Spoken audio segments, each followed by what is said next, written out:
Hey, baby, let me get this thing out of here. Look, I got some bulbs out right there. Gotta fix that. Gotta fix that.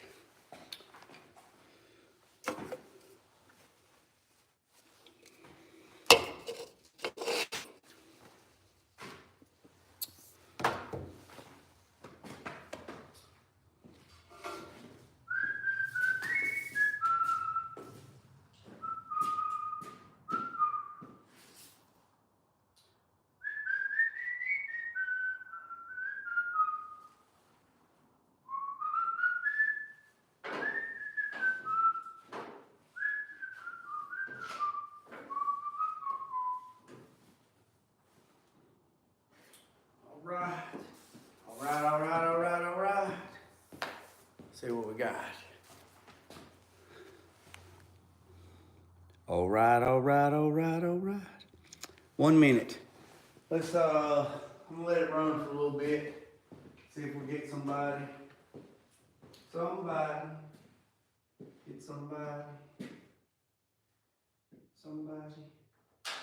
And then gonna get after it. Let's move a little bit, show you what I got going on, what's going on, what's planned for the week, what I'm doing right now, what I got on my mind. Yeah. Try to clean up a little bit. We'll go from there. Change the design on the alternator bracket. Been doing a lot of reading. All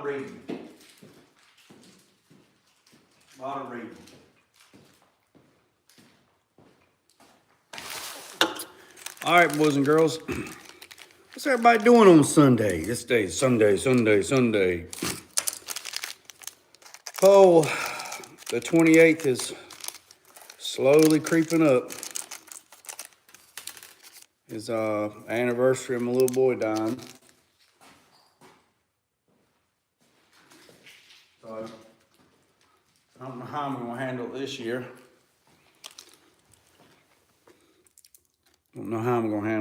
But anyways, I'm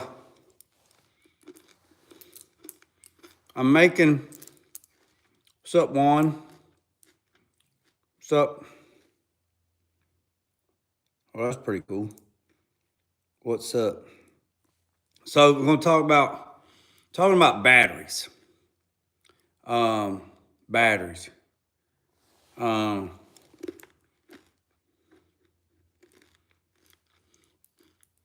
So been doing a lot of reading on batteries, right? So this truck behind me, currently has a D1200 XS power battery, right? And it is relocated to the frame rail where the gas tank was at on the passenger side. Also, everything is moved. So I'm waiting on it to warm up. It's 50 today. There's supposed to be one day this week, supposed to be in the like mid 60s. And whatever that day hits, I'm pulling this truck out and I'm gonna pressure wash the engine and some other stuff and then let it dry and then pull it back in the shop. Well, the problem, I'm redesigning the alternator bracket. So I was gonna run 2 alternators. So now I'm thinking I'm gonna run 3 alternators for the simple fact that I watched a video last night from this guy and he does a lot of audio, right? A lot of car audio. So what he was saying was, let's say that you have a 100 amp alternator, right, on your vehicle. All right.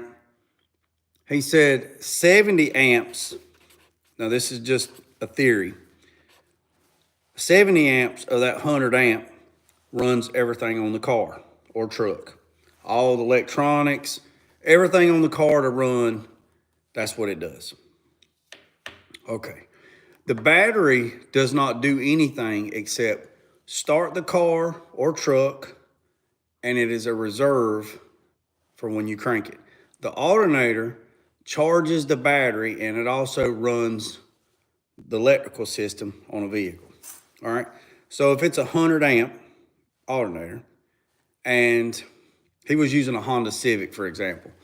So if it's a 100 amp alternator, 70 of that 100 of that alternator is running the system. All right. So he said, so you got a 100 amp alternator, 70 amps is running the system. That leaves you 30 amps. Now, again, I am no expert in this. I am learning, and this is what I have found out. So it's 30 amp. So you have 30 amp of reserve. So on a stock system, you are taking away 70 and you're putting back 100. So 70 of the 100 that you're putting back leaves you a surplus of 30. So think of it like this. If you put $100 in the bank every week and your bills are $70, then that leaves $30 to the good. That's not a lot, because if something happens, you go in the hole, okay? So if you spend more than you're taking in, you lose. Just like with air compressors, people always send me a message and say, hey, do you think I could paint a car with a 60-gallon air compressor? It doesn't matter if it's a 600-gallon air compressor. What's the CFM at 90? Oh, it's 10 CFM at 90. Well, a paint gun eats like 15 CFM. So if you're spending 15 and you're only putting 10 back, you're never gonna. It's constantly gonna run. Same thing with the alternator. So basically, you got a 100 amp alternator. You got a 70 amp system that's eating it. That leaves you 30 amps. Well, if you put in, let's say on this truck, air ride, right? So it has air rides, and it has two 485C Rewiring compressors, and they're 30 amp each. All right. Well, 30 and 30 is 60. Rewiring says do not run the compressors without the engine running. That will hurt the air compressor. They won't run at 100% efficiency, and it will eventually kill the compressor. Therefore, it would it would void your warranty. What's up, Ray? So, if you have a 100 amp alternator system, you're eating 70 because that's what the vehicle is doing. You got 30 left over. If two compressors running are eating 30 amps, that's 60. We're in the hole 30. There is one. So you're 30 amps in the hole. All right?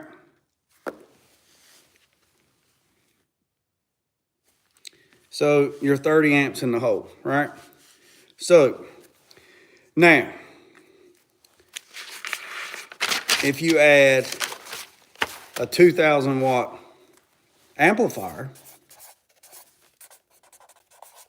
I forget what the wattage of that is. That is going to eat more power. So if the truck is running, I know this is boring, but I'm going to show you what I've been doing.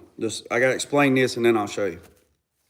So if you have a 200 amp alternator or a 200 amp, you have two 10-inch subwoofers and all the stereo system. Let's say the whole stereo system is 5,000 watts. Now you do watts by power to get amps, right? So the formula, the formula of amps over voltage over power. So in dummy terms, try to keep it simple. If you have a stock alternator and it's 100 amp and it's eating 70 just to run the vehicle, on daily stuff, headlights, stuff like that. You add 2 compressors, that's 60 amps. Then you add 60 amps of power drain. Then you add a 200 amp subwoofer, or 200 amps, or 2000 amp amplifier, 2 10-inch subwoofers. So everything combined in the speaker system is 5,000 watts. That's why when you're running the vehicle and your headlights are on and it hits a deep bass note, it's not going to truly hit the deep bass note like it's supposed to, because it don't have enough voltage, don't have enough amps to supply everything. So it's just going to hit, and it's not really going to drop down like it's supposed to. So therefore, your headlights dim.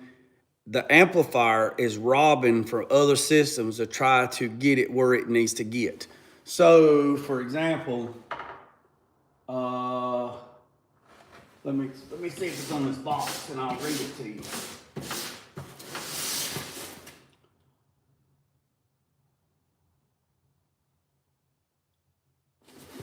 All right, so let me see if I can read it on this box. So, right here it says it's one woofer or sub. It says continuous power handling, 450 watts, or RMS. Peak power, 900, right? So, let's see. So if you have 2 of these together, 450 and 450, that's 900. So this is going in a 68 C10. So, and then you have a 22,000 watt, I think that's what it is. No, 2,400 watt amplifier. It's going to eat, and it's not going to have enough. So it has to have an upgraded alternator, at least a 200 or either a 200 amp or a 300 amp or a 370 or whatever.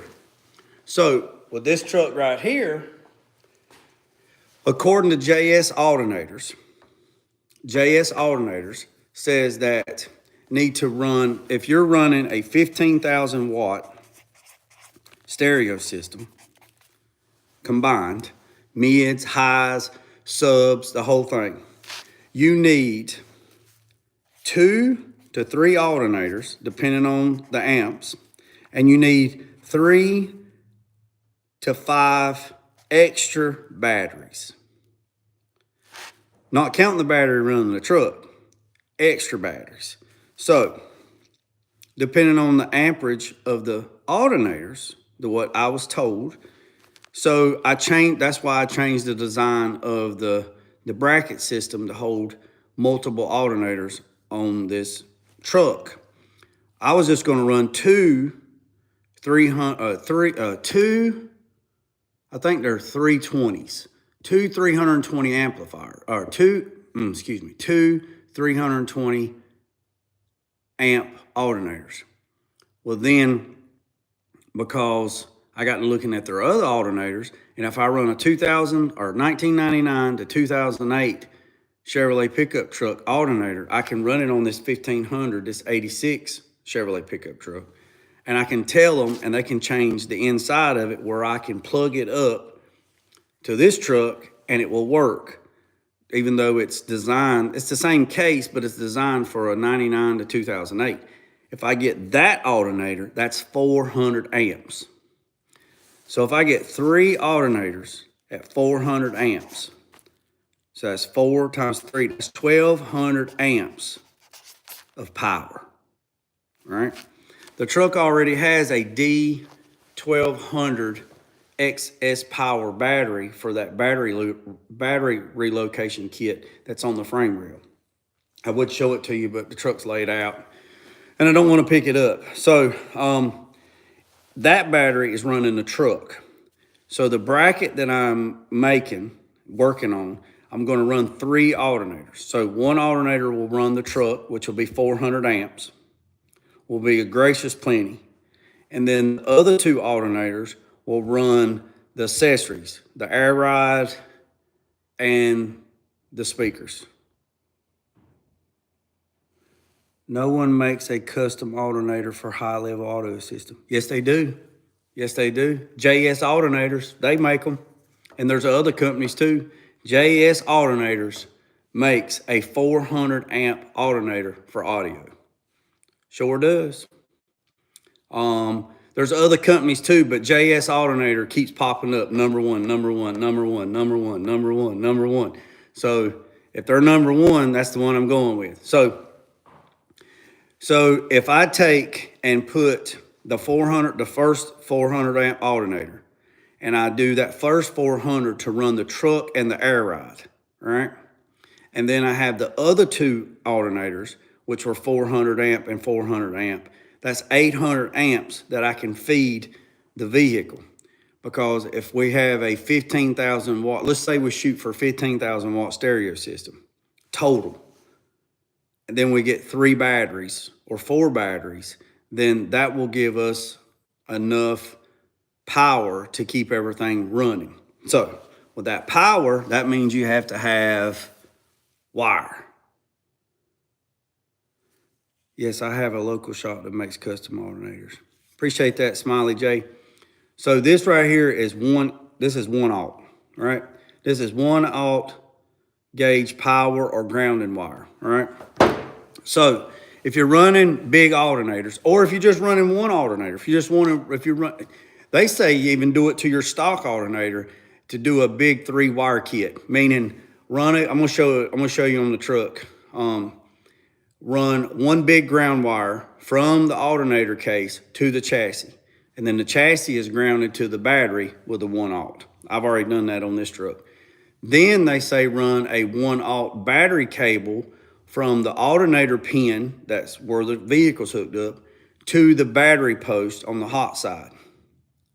And if you run multiple batteries, then that's where the other one comes in.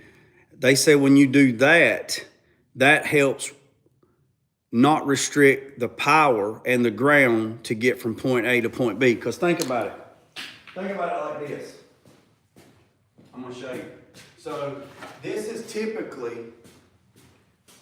right here is typically the wire on the alternator, right? This is typically the wire on the alternator, right? So you're trying to push more power through that. So if I was trying to push water through this, think about it as water. If I was trying to push water through this, like blow water through this, it would take so much energy to push that through there, and you're not going to get it. But if I go to push through that, that's a whole lot different. So resistance. So if I was trying to push 400 amps through this wire, I'm gonna have more resistance than I am with this wire. So their big wire kit, like $100. Well, I got this stuff here, so I can kind of make some of it, but I don't want to make all of it because I'll just be wasted. But let me show you what I got going on so far, and then we'll talk about some other stuff. All right, so there's the other big heavy wire. So I know it's dirty. Like I say, I need to get it out and pressure wash it and clean it up. This alternator's leaving, but the bracket that I'm working on, making templates of, is to take all this stuff off, and I'm gonna put 3 alternators, all right? So it'll be 1, 2, 3. It'll be 3 alternators. The 1 alternator will run the truck and the air ride, and then the other 2 will run the stereo system. Right now, what I'm doing is I'm going to make some copper bus bars, because I seen a guy the other night on YouTube.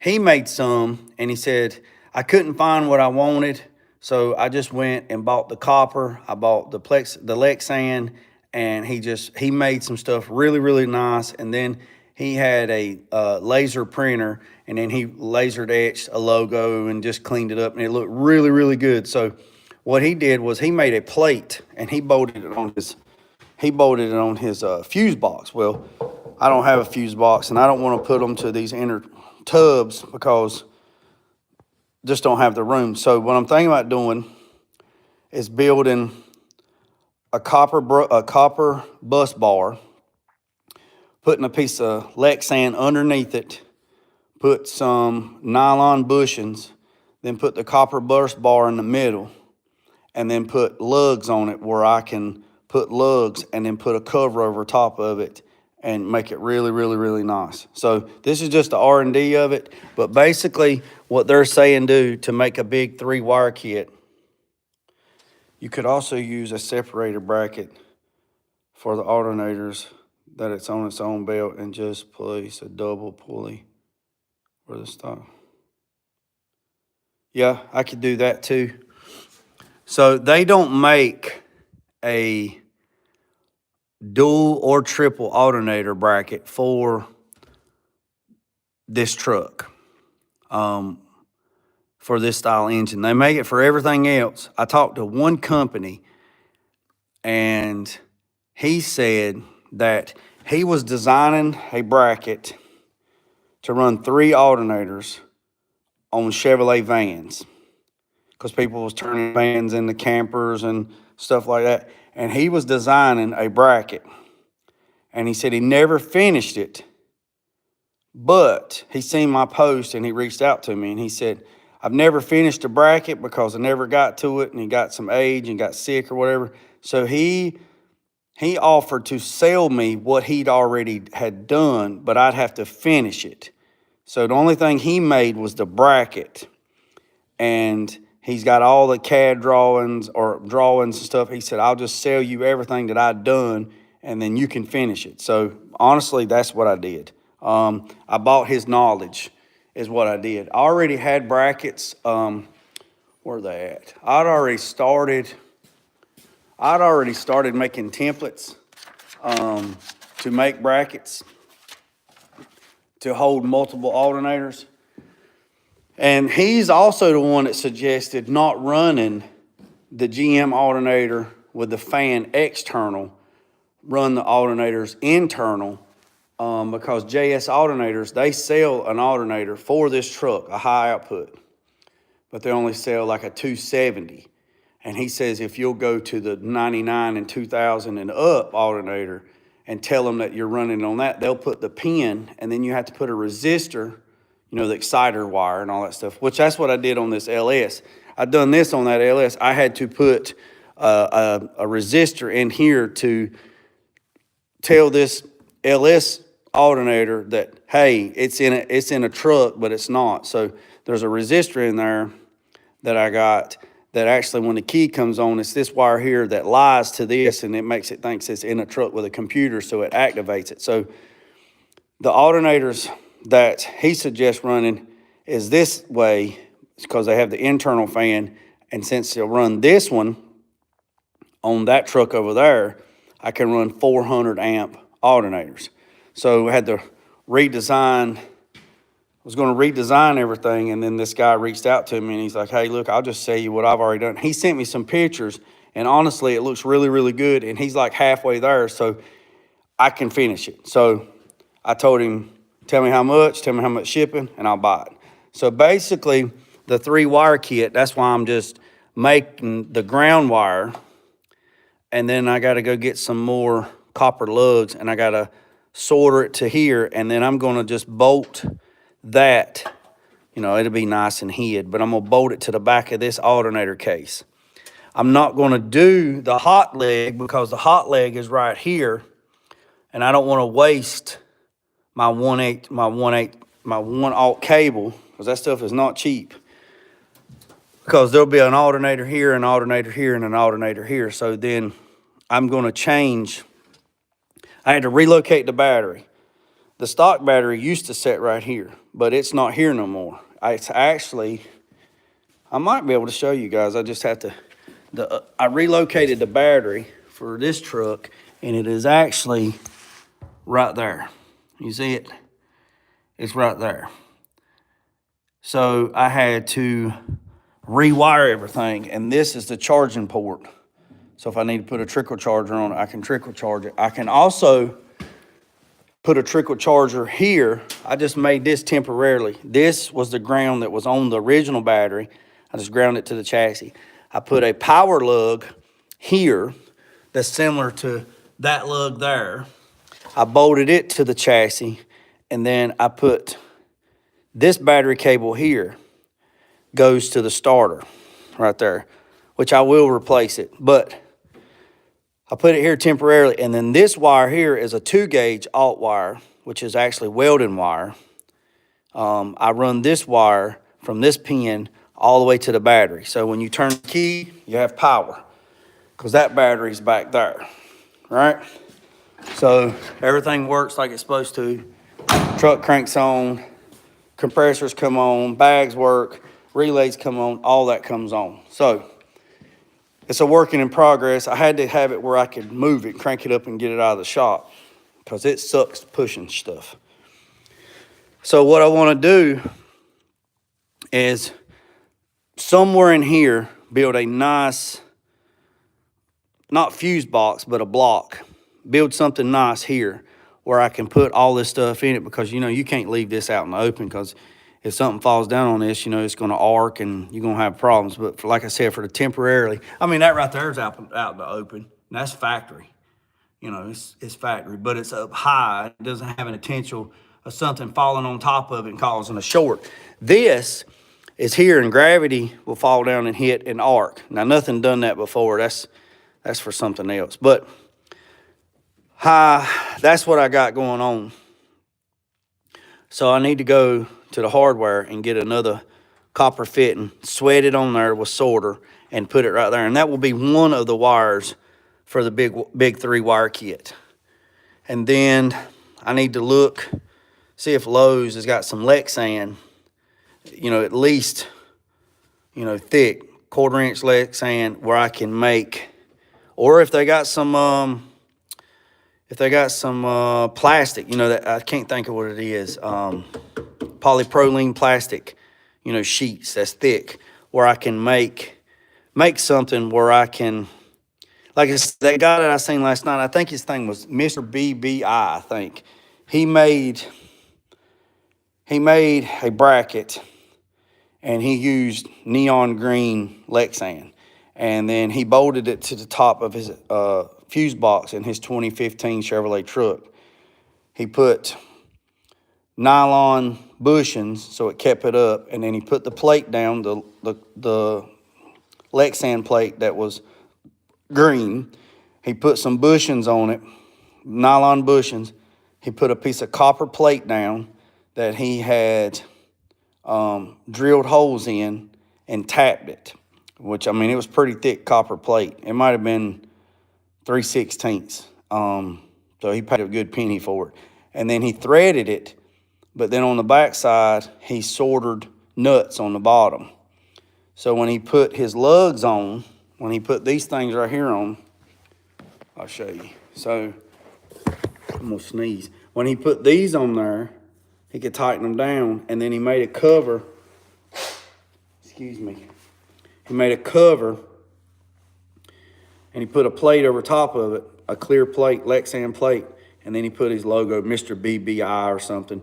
And then when you look down in there, he had all of his wires coming out. He had his positive and his negatives, and it was just really, really clean, and it was nice. But also, Excess Power said I need to run at least 3 or 4 batteries. Well, I can build a frame to put on the frame rail on this side because I took the gas tanks off. It had 2 gas tanks. So I got all that section right there on the frame rail that I could build a cradle or a box or something to put batteries in. Now, here's my question on the batteries. So here's the question on the batteries. Excess Battery said you have to run at least 3 to 4, potentially 5 batteries. So they make a thing called XS90 DYI lithium ion battery pack. And it is literally 6 inches wide, 6 inches deep, and like 18 inches long. And it has these little lithium ion battery sleeves that almost reminds you of the capacitors back in the 90s. That was like 1 ferrule. And 1 ferrule ain't doing nothing. You're gonna need at least 300 or 400 ferrule. So I think that's how you say that. So the problem is these little capacitors, what's up, Jeffrey? These little capacitors are lithium ions. They're about the size of a Red Bull can or a drink can. And they're 3.2 volts each. And they have built this kit called a DIY kit. And I forget how many's in there. I think there's 3, 4, I think there's 1, 2, 3, 4, 5, 6, 7, 8, 9, 10, 11. I think there's 12 in it, I think. Don't quote me on that. I think there's 12 in it. But they're lithium ion, and they're safe ion. They say you can pierce them, and they won't do nothing. They won't blow up. They won't catch on fire. They just, but you have to put them inside. You can't put them underneath the truck. You can't put them in the engine bay. You have to put them in the dry. And that little unit, it comes with its own little charger, which is a lithium charger. And they said, once you charge it and you let it set where it absorbs all the power, then you can hook it up to your system, and there has to be a diode or a resistor in between your system and that system, so it will not charge it more than 8 amps. So it can't charge more than 8 amps. And it keeps a constant power. And that little bitty thing makes 15,000 watts. And it weighs like 20 pounds. But it's $1,000 too. And you're like, man, that's a lot of money. Well, let's think of it like this. It's $1,000, right? But you have to put it inside the vehicle. So it honestly wouldn't work on this truck because I don't have no room on the inside of the cab. You think about it. I just bought this right here. I bought that battery today. I'm charging it, and it's full. That battery right there is to replace that battery. That battery right there listed for $328. Now, that battery right there is a Group 34. It's 1,000 cranking amps. It's 80 cold cranking amps. It's 8H of 8, H8 of 50, and RC is 100. That battery is to replace that battery. What's up, Big Fish? We talking about batteries and big wires and alternators. So I had to buy this today, all right?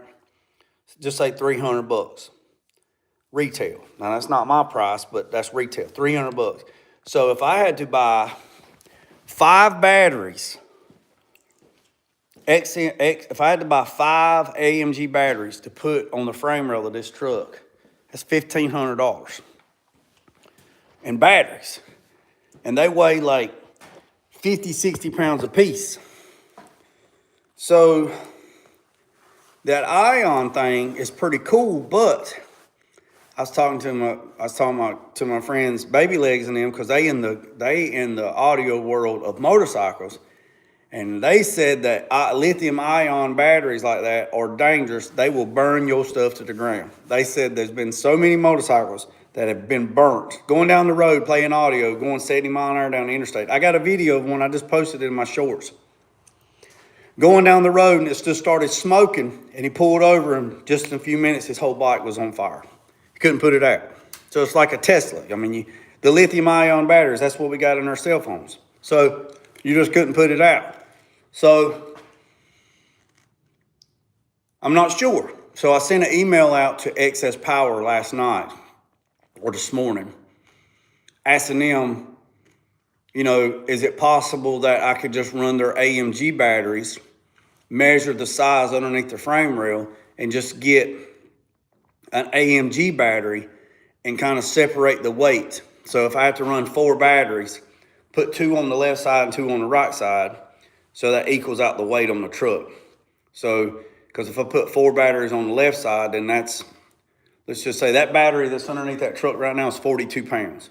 So if I put 4 batteries on the driver's side, that's 200 pounds. And then I'm on the driver's side driving, that's another 200 pounds. So that's 400 pounds more on that side of the truck. So I'm waiting for them to get back with me to find out on that. So I'm just curious what everybody else is running. But I'm sure a lot of people ain't running 15,000 watts of stereo system either. So with that being said, that's that. So this is the plan for this truck. It's getting a 4th order speaker box that's going right here. And then that box is either going to have 4 10s or 4 12s, whatever it will allow the airspace to fit. We might be running a kicker style 12 or a kicker style square, because they are for isobaric boxes. They don't take up a lot of space. So not really sure, but you think about it, if I run four of these in that truck, and these right here are 450 watt on low, just say 5, that's 2,000 watts just in 4 speakers. All right. Hey, yeah, so there's a 4th order box going here with at least 4 10s or 4 12s. And then I have to cut, and a lot of people's going to be upset. This truck is solid as the day is long. There's no rust in this truck. I'm going to have to cut a hole in the cab for the blow through. It's going to be 12 inches by 30. Slosh Tubs is building me a box that go in the back of this with a port. So when I lay this box in, there'll be a port, like a shadow window there, looking up in there, and there'll be lights and bells and whistles and all that stuff in there. And then there'll be 6.5s and tweeters and stuff on the other side. There'll be door speakers and door pods and all that mess. And then wherever this box ends up at, they're going to build another box in the middle to match this box. And I'm not sure what we're going to put in the middle. We might put the amps in the middle, turn them upside down where you can see all the guts in them, all the electronics. Might put speakers and horns and put the shop logo in the, I don't know if I put the shop logo in the middle because that'd be too personal. And if somebody bought the truck, if I sold it, it's actually my son's truck. If he sold it, then it would have the shop logo. So probably won't do that because that'd be too personal. But anyways, not sure there. And then this box will come all the way back, and then there'll be another custom box here with all this stuff put in it. There is some space. There is some space on that side, and on that side I could put 2 batteries. We could put 2 batteries on this side, and that would be at the back of the truck. And then the audio shop's going to build a custom box here that I have a picture window in it. So when you open the tailgate, and look in, there'll be picture windows looking in with lights and bells and whistles and all that good stuff. And then, so basically when it's all said and done, this box, and this box will be the same profile on the top, so it will look like one solid bed, and it won't look like that. And it'll come up to these wheel tubs that I made. And then these will be body color, and then there'll be a piece of Lexan on the top that's completely clear. That is the plan, but that plan might change. But that is the end result. A lot of speakers, a lot of audio, a lot of in your face. Just want the audio super clear, super listenable. Just so much bass when it hits, it just sucks the soul right out of you. So that's that, right? And then there'll be custom door speaker pods, there'll be kick panel pods, and stuff like that.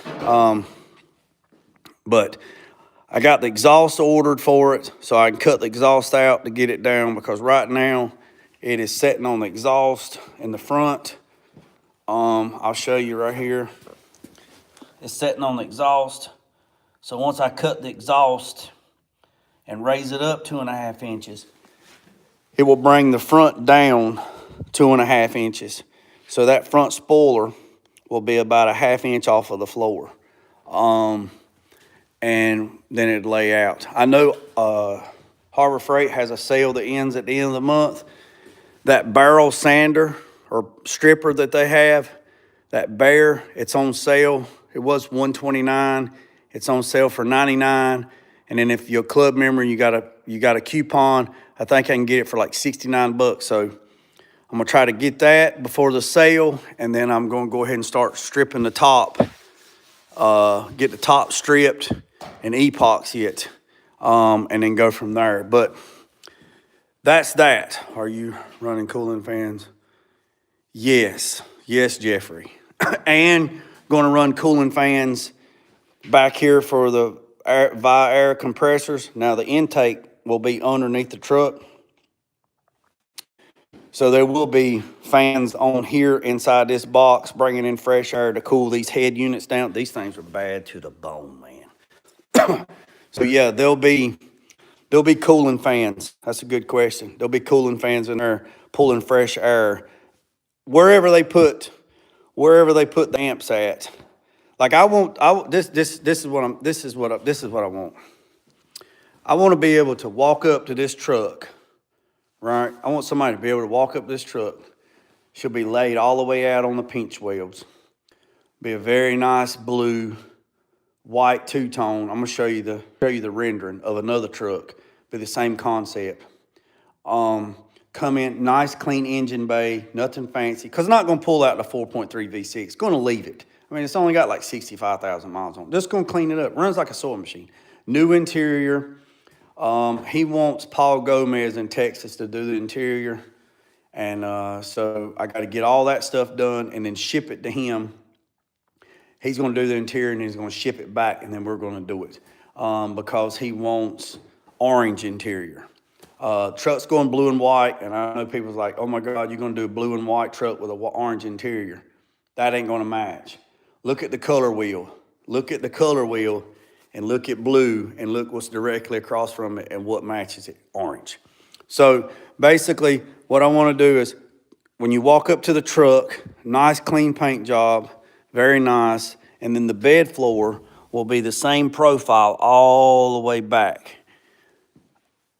Have a 90s theme in it with the blow-through box, look through the bed, all the mechanical, the raw, whatever, you know. Just the guy that does this car audio stuff, I've known him for like 35 years, and he said, man, I have not done a mini truck lowrider blow-through box in a long time. So I'm ready, because his clients now, they don't do that. Everyone smashed that old like button.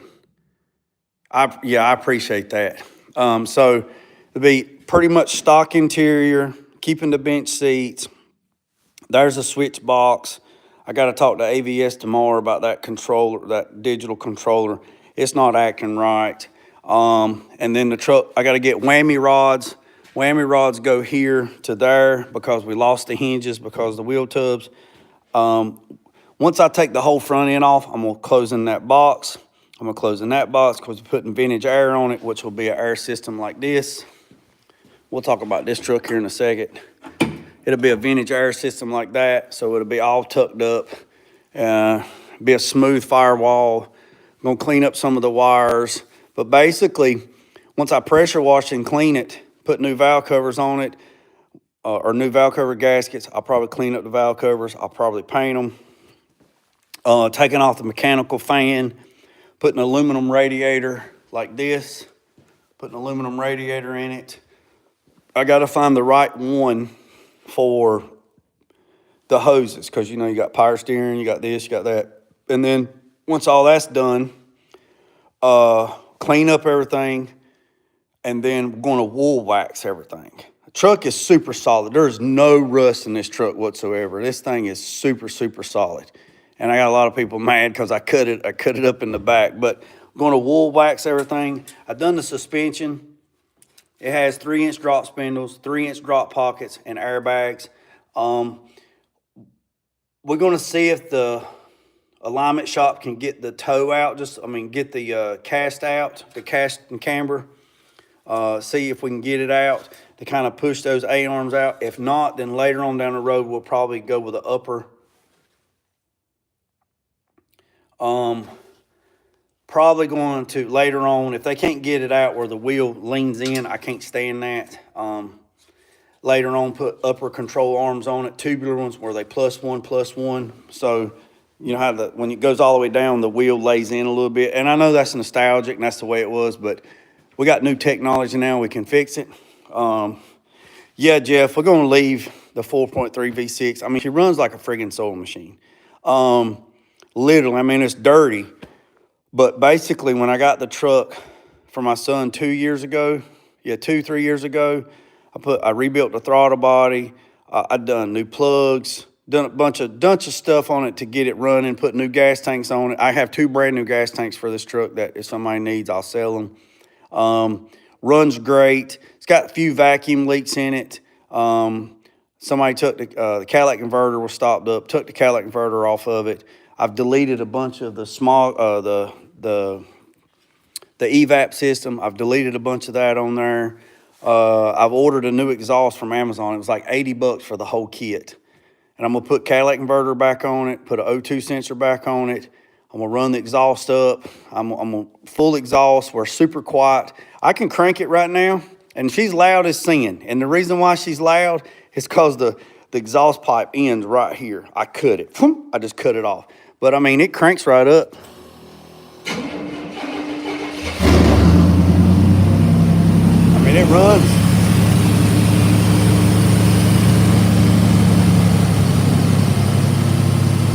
I mean, she runs great. I mean, it's just loud because no exhaust. But I mean, runs super great. You know, like I said, it's just everything works. Right now it's got 77,000 miles on the truck. Yeah, 77,000 miles on. And when I got the truck from my son, it had like 64,000 miles on it. So I put all those miles on it, and then right here, the last time it was on the road was in 07. It'd been in a man and woman's garage since 07. And basically, this is the way it looked. The whole truck looked just like this. And it's got this surface rust on it from sitting in the garage. Now, I sanded some of this off, but that's the way it is. I mean, I stripped the hood already and epoxied it. But basically, that's the factory color. That's the factory grill. This guy ordered it.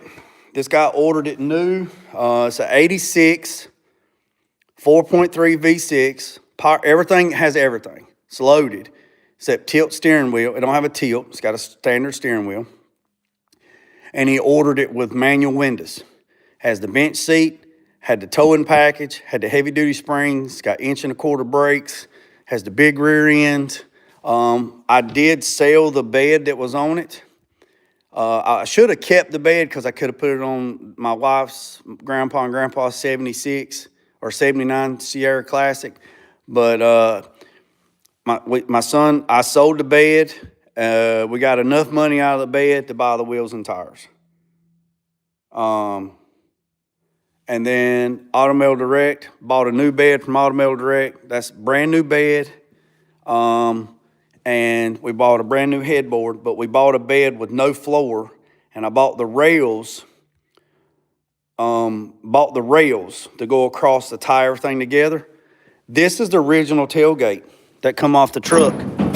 I just stripped it and painted it that blue, but he don't like that blue. He wants a little bit deeper blue. But I took the stock rails and bolted the bed together, and then I built all of that to hold everything. I just haven't covered it up because I'm not done. It's got 22 by 12s on the back with that lip. It's running 305, 40, 22s on the back. It's got 20 by 8s on the front with a 245, 40, 20 on the front. So it's the same OD on the front as the back. It's just a 22 on the back and a 20 on the front. Gonna run the bumpers, Automail Direct. Gonna get a new grill, get a whole front grill for this grill here. This 86, 87 grill is my favorite, bar none my favorite. Gonna leave the bench seat in it, not putting bucket seats in or nothing like that. And going to put a trim piece underneath the bottom, like some bead roll metal on the bottom, and probably paint some mural or something on there. I'm not sure, like airbrush something on it. But let me show you the rendering. Let me show you the rendering of my dually. And basically, this is gonna be the same thing, but just different colors. So this is my dually. So right here. So here's my dually.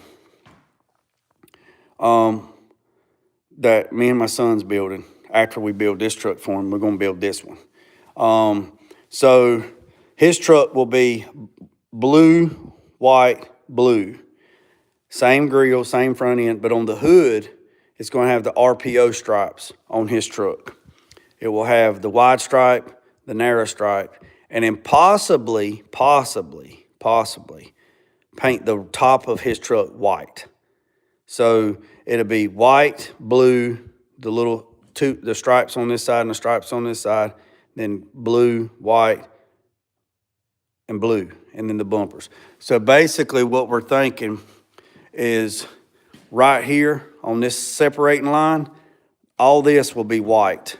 And then from this line down will be blue. So this will be blue, this will be white. Or we might go white all the way down to this belt trim, and then it will come all the way down. This truck was not two-toned, it was white, and it had a pinstripe on it. So if we do a two-tone, then we'll have to do something in between the white and the blue so it don't have a hard line. So we'll either have to pinstripe it or put the trim on it. But this truck didn't have no trim. It did have that belt molding at the bottom right there, which I'm not a fan of. So that's that. But for me to do it, the way I'll do it first is I will paint. So if it's going blue and white, I'll do it like I did that F-150. Paint the white first, tape up the white, then paint the blue. Because it'd be easier to fix the white than it would be fix the white on the blue. That's the way I was taught. I mean, I know you can do it 100 different ways from Sunday, but the truck will be took apart. So basically, if it's a single stage, I can paint it. If it's a single stage with no metallic, I can paint it in pieces and we'll be fine. If it's a single stage, if it's a color with mica or pearls in it, I'll have to paint it all together. If not, it won't match. So this is the factory color, and what that color looked like is that right there. That's what the floor looked like when I took all the carpet out.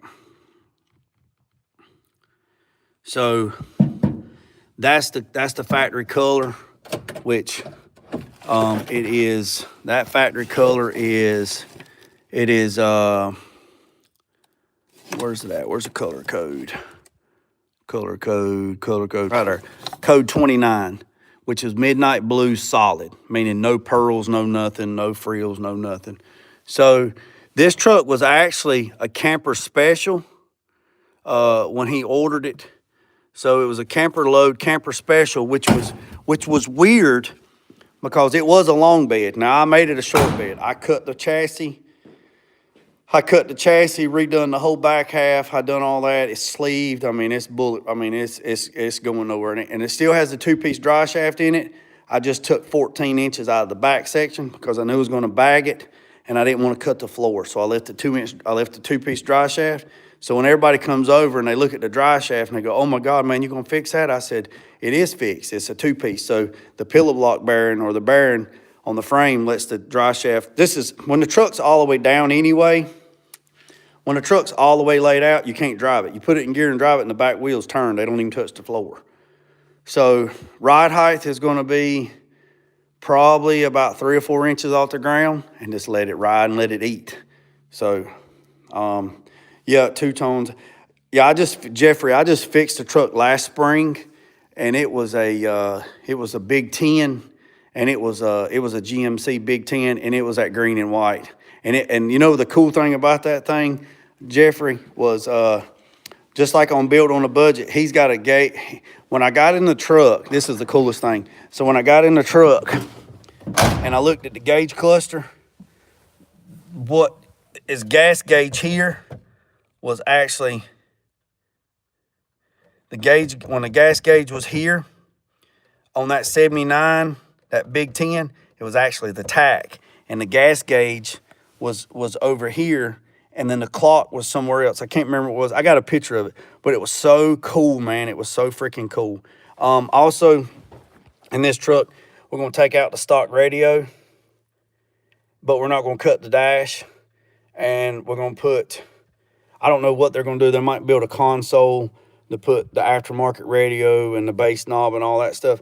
But what I'm thinking about right here, where this radio is put like the bass knob and stuff like that. I really would like to put this in that hole right there. I think it would fit. If it don't fit, I can get my son to design something on CAD and machine something out of billet where this would slide into it and it would actually bolt into the factory location where the radio's at, and this right here would tell you the pressure and all that stuff. Hey, I'm going to put a two 10-inch Vega Pro Series 40 ohm 15. Bill, you putting that in that F100? You putting that in that F100? Man, I could just sit in this truck all day, man, and just jaw jack. Here's the controller. So here's, boy, that's going to be rowdy, boy. I'm telling you, I love a good stereo system. Even in your other car, man. I know videos don't do it justice when you send me text messages of it playing the radio, and I know that don't do it justice, but I can look past that, man. I bet that thing's clean. I bet it's clean. So this is the controller for this truck, and this is a TC9, and I actually went this controller kind of reminiscing when I had red Pro hydraulics in my 93 Toyota mini truck. It had 16 switches, Dayton wire wheels, button tuck, crushing velvet. I want to build another hydraulic vehicle. I really do, and do crushed velvet interior. I really want to build another hydraulic vehicle. But anyway, this controller here. So you got, I'm gonna go across the front. So you got this one right here, which is driver side up, driver side down, passenger side up, passenger side down, front up, front down. This is driver side up, driver side down, passenger side up, passenger side down, all up, all down. This is driver side rear up, driver side rear down, passenger side rear up, passenger side down, rear up, rear down, and then this you got side to side and left to right and all that stuff. I'm thinking about this pin right here where you all up and all down. I'm thinking about pulling that pin out, that wire out of that, and wiring it up to some train horns. And he wants some train horns. And put, Horn Blasters has a horn set that will fit behind the grill of this truck. And put that on that switch right there. So when somebody's in the way, you can go, oh, get out the way. You can do like Ludacris. I ain't gonna say it. And then on the dash, I got 115 I'm using as my console. Funny, you mentioned hydros. I was contemplating hydros on both.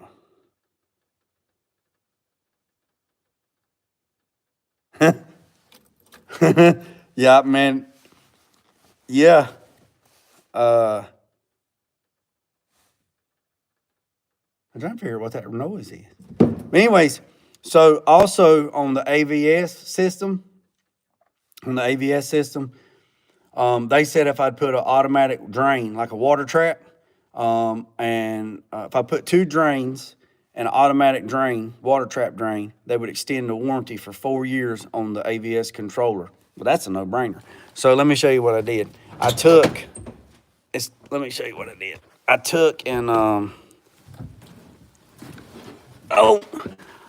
right here, there was a hole right there, right? There was a hole right there.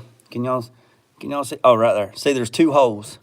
There was a hole there, and there was a hole there. So I put this button here, and that button right there is actually wired up to an automatic drain switch solenoid underneath the truck that's tied to this water trap, tied to this water trap, and tied to the tank. So if y'all listen very carefully, when I push this button, listen.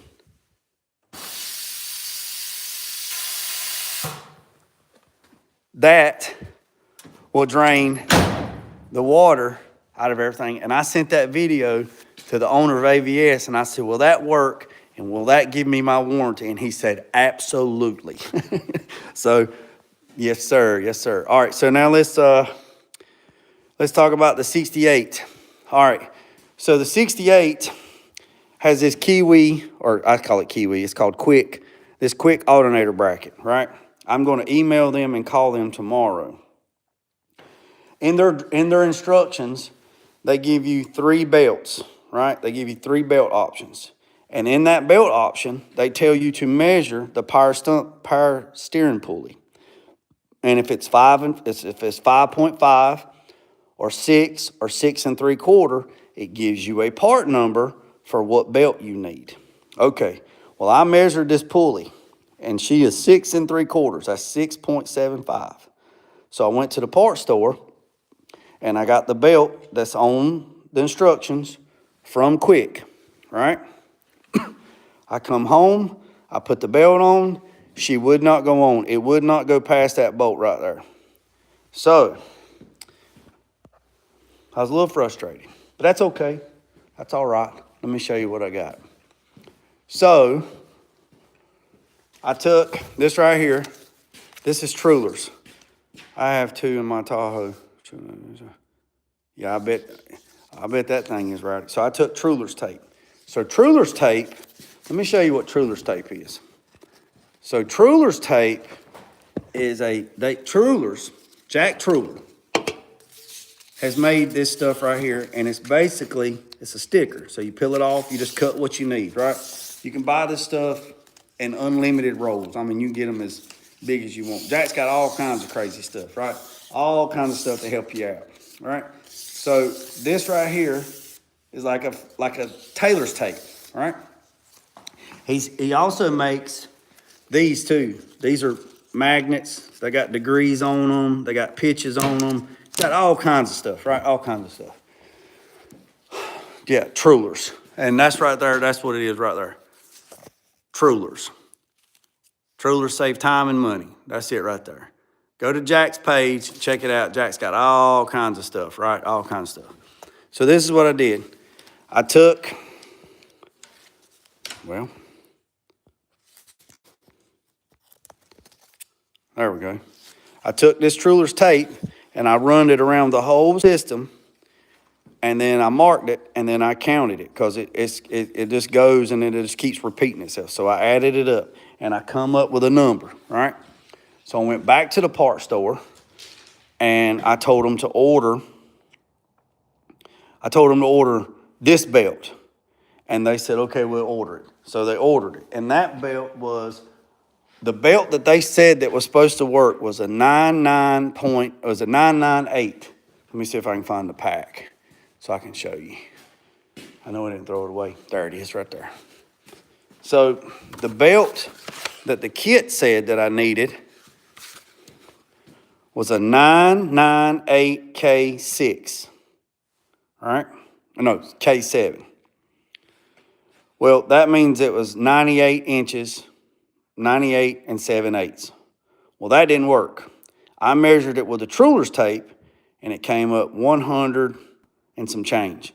So the closest belt that they had, it was about an 1/8 of an inch longer, was a 100/8K7. So that's the belt that I got. So I tried the belt that they said would fit, did not work. I took this belt, put the little thing in there like that, run the belt, and she's on there good as snuff. Now, here's my other problem. Their pulley that they had right there was too narrow. Their pulley, so luckily I had pulleys, because I just went over and got it. So this pulley right here was on here, but it wasn't wide enough for that belt to set flat. This tensioner actually come off of this engine down there at the bottom, because the original AC compressor was at the bottom and it was hitting the frame rail, so I moved it up here. So I actually took this pulley off of this and put it there, and it fit great. So now what I'm going to do, it's right there. So what I'm going to do tomorrow is I'm going to call Kiwi or Quick, and I'm going to tell them what I figured out and give them that part number right there and tell them that is the belt that fits their air conditioner bracket on this stock LS front drive system. This is a Corvette Camaro front drive system on this LQ960 that was built by TKM. So that, I'm going to tell them they need to update their kit and go from there. But that's that. That's it right there, man. I'm not using this. I had this. I'm doing something completely different now. I got all the AC stuff ordered so I can finish making the AC lines. And then there's the amp for this truck. There's the other amp that runs the mid. That come with the radio. So this is just gonna run the subs. So that's about it, boys and girls, ladies and gentlemen. I can show you. Let me get over here and stop down a little bit. So there is the bags for the motorcycle. There's a stand that I made yesterday. So I'm gonna get those prepped and get them epoxied and primed and water sand, and hopefully this week, a couple of nice little warm days, I can not have to run so much heat in the paint booth, and I'm gonna get these painted. Because I'm gonna tell you right now, it is nice. Don't get me wrong, it is nice having a shop that's heated. It is nice. But I will tell you this, it comes at a cost. Got my power bill yesterday from my shop, and I keep the temperature in here at 65 degrees. This place is insulated. It's insulated. I keep it at 65 degrees. Keep the door shut. Just it is what it is. But we've been down in the single digits for a lot of time, a lot of this month, and my power bill for my shop was $600 this month. So from December 24th to January 24th, it was $589. I don't care who you are. That hurts. That hurts. I don't care who you are. That hurts. That hurts. That hurts. That ain't counting my house. That's just the shop. That ain't even counting the house. That's just the shop. So, let me get that. So, yeah, my house is not that bad. So here's a bunch of parts that came in the other day for the C10. I'm going to have to go through all this and check everything. And then I'm going to get all this installed, every bit I can get installed. But back to the dually. Bill's got me wanting to work on this dually so bad I can't even stand it. But like I say, I gotta get this out. I gotta get this to crank so the client we ready for this thing to fire up. And then I gotta get the chassis, start building the chassis for that box truck. But then I want to take this cab. I want to take this. I got this truck outside. I want to take the cab off of it, have it media blasted, epoxied, and then put it on a buggy, bring it in here. And once I bring it in here in the shop, I have to work on it all after the clock and on weekends. But I'm going to take the roof skin off of this truck, the center of it. And what I'm going to do, and I know this is going to make some people mad, but that's okay. I am going to take the roof skin off of this right here, and I'm going to take all the framework out of this and separate it. And I'm going to put this roof skin, just a portion of it, not all of it, just a portion of it. I'm going to graft this roof skin onto that square body. I am going to cut the headliner. Here's the headliner out of that vehicle. I'm going to cut this headliner and graft it into the truck. So this will be the factory headliner. It's held in with magnets right there, right? And I am going to put a full panoramic roof in that square body, in that 4-door. And I hope to be able to do every bit of it so you boys and girls can see. And then that truck is getting a 12-valve, 5.9 twin-turbo Cummins. And I'm looking for a 5-speed or a 6-speed manual. I already have the Cummins engine.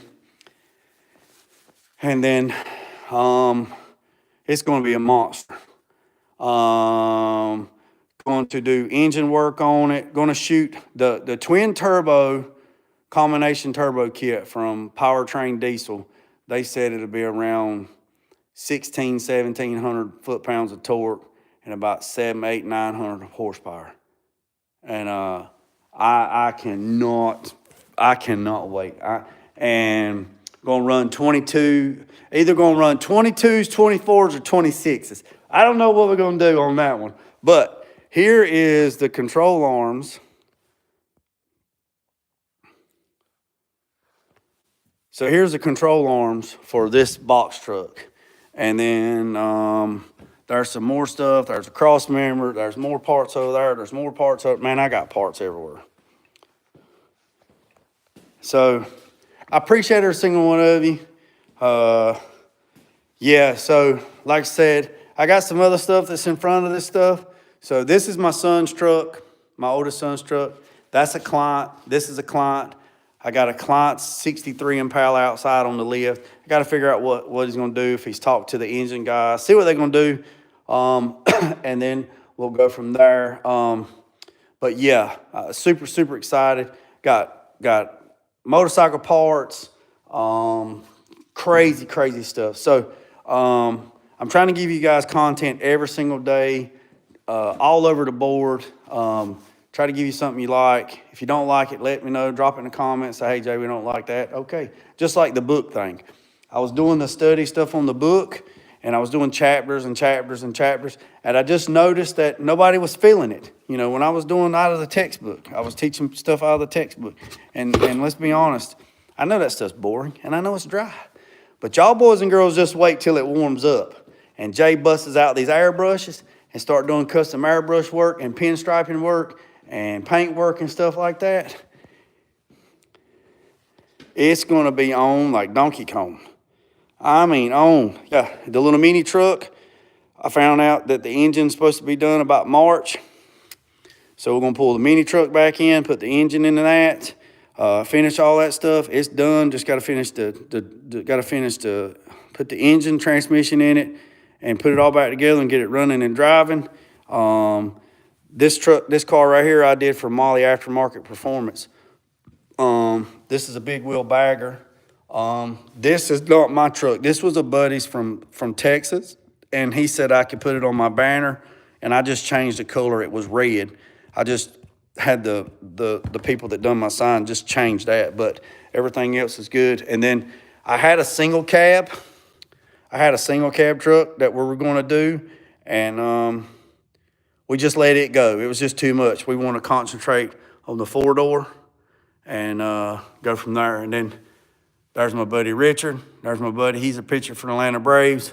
That's Dale Inman. Tickle, he sent that to me for my birthday last year. And then that's it, boys and girls. So I appreciate you. Remember what I said? Hit that subscribe button. Also, keep my family in your prayers. I'd greatly appreciate it. This week is the anniversary. January 28th is the anniversary of my son passing away. So he died January 28th, 2019. So I'd like to have another benefit. We did a Forever 6 Scholarship Speed and Drive Run, drive hunt. I would like to do some kind of event, car cruise in, something to give back. So all the money,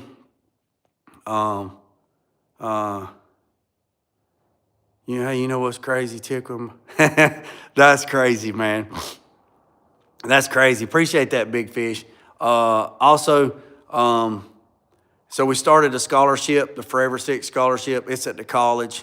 The Forever 6 Scholarship. So when you see me tagging a hashtag Forever 6, ask me about Owen, Forever 6. That's what we're talking about right there. Forever 6 Scholarship. Owen Carter Green. We had that benefit hunt 2 years ago. Cottonville Road Kennels. My buddy that owns a kennel. He promoted it, and these places help for it. Joy Dog Food, Plum Kennel, advertise it. Flash Arc, and we did a speed hunt that day. And we raised a bunch of money for Owen's scholarship. And that scholarship helps everybody in Randolph County and Montgomery County that goes to the college and wants to make their life better. So we took a tragedy that hurts my heart every day and try to turn it into a positive. And I am in the peach capital of the state. A lot of people ask me, yep, I am in the peach capital in Candor, North Carolina, the peach capital of the state. And like I said, boys and girls, I try to have some more content for you tomorrow. I'm trying to hit 3,000 subscribers before February. My birthday's in February. If somebody wants to send me some stickers and some hats or something like that or whatever, I mean, you don't have to.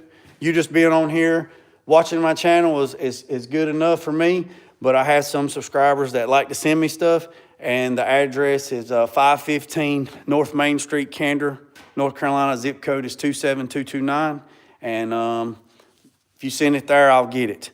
And like I say, make sure you go to Big Fish's page. I did a reel earlier today, so go watch that last reel. He started cutting in his wife's F100 today, and what I seen in the pictures, it's looking banging. It's looking banging. I promise you, Lord willing, weather willing, and the motivation of Big Fish getting up every morning, he's going to have that thing painted by this weekend. By Friday, by Saturday, if everything lines up like chestnut checkers, that truck is going to be in color. And I am super happy for him, and I am super excited. Boys and girls, I'm going to get off here. My wife just texted me, and she said her grandma has brought me some chicken and dumplings. And I'm going to go and tell you right now, big boys, Jay fitting to go get my grub on. And my power went out last night at 10 o'clock. There was a wreck up the road. Some kids hit some telephone poles, knocked out the power. They're okay. But my power didn't come back on till 5:30 this morning. And I stayed up all night. And the power, my house got down to 58 degrees. My wife left at 1 o'clock and went to her grandma's because she had heat. She said, I can't stand it. I bundled up, crawled in the bed, and just laid there and dozed off. And then when the power come back on, security system, all that stuff's beeping, you know, power's on, whatever. I opened my eyes and looked around. It's like 5 o'clock. I texted her and I said, are you coming home? You staying? She said, I'm on my way.